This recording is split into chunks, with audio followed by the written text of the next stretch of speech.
Sainteté un jour, sainteté pour toujours. Aujourd'hui, la parole de Dieu nous plonge dans l'intimité du combat. Le combat de Jérémie, le combat du Christ et par conséquent, le nôtre également. Jérémie est seul, trahi, rejeté, persécuté, menacé, non pas parce qu'il a fait le mal, mais parce qu'il a osé dire la vérité. Il a osé parler au nom du Seigneur et aussitôt, ceux qui l'écoutaient deviennent ses ennemis. Il entend les murmures, les complots, dénoncez-le, disait-il. Il voit ceux qui étaient ses amis guetter sa chute. Mais au lieu de fuir, au lieu de se taire, que fait Jérémie? Il proclame: le Seigneur est avec moi, tel un guerrier redoutable. Voilà l'attitude du prophète Jérémie. Il ne met pas sa foi dans l'opinion des autres. Il ne compte pas sur sa propre force. Il s'abandonne à Dieu et Dieu devient son bouclier, sa forteresse, son espoir. Et voici Jésus, notre Seigneur dans l'Évangile. Il est confronté à l'hostilité la plus violente. On ne l'écoute plus, on ne cherche même plus à comprendre ce qu'il dit. On veut juste le lapider. Et là, on tend vers la passion. Pourquoi veut-on le lapider?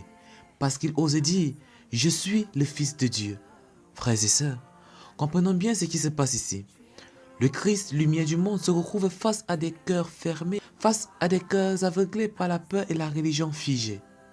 Et pourtant, il ne ferme pas sa bouche, il ne recule pas. Il dit: même si vous ne me croyez pas, croyez les œuvres. Il tend la main une dernière fois. Il continue d'aimer même face à la haine. Et c'est là le message fort de ce jour. La vérité n'est pas toujours applaudie. La fidélité à Dieu ne garantit pas toujours la paix intérieure, mais elle garantit la paix du cœur. Car celui qui marche avec Dieu, même au milieu du feu, n'est pas consumé. Celui qui reste fidèle, même au milieu du rejet, devient un témoin vivant. Frères et sœurs, nous vivons dans un monde où proclamer sa foi peut devenir un scandale, où suivre le Christ peut coûter des amis, une réputation, voire plus.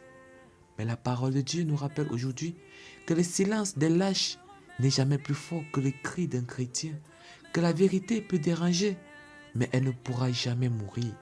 Alors demandons-nous, quelle est notre réponse face à la pression qui monte?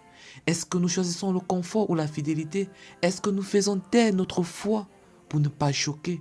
Ou est-ce que nous la vivons avec amour, avec courage? Car Dieu cherche des hommes et des femmes comme Jérémie.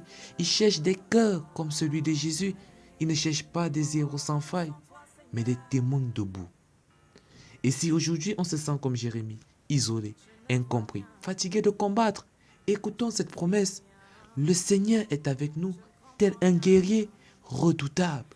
Nous ne sommes pas seuls, il est là et il combat avec nous. Et un jour, ce combat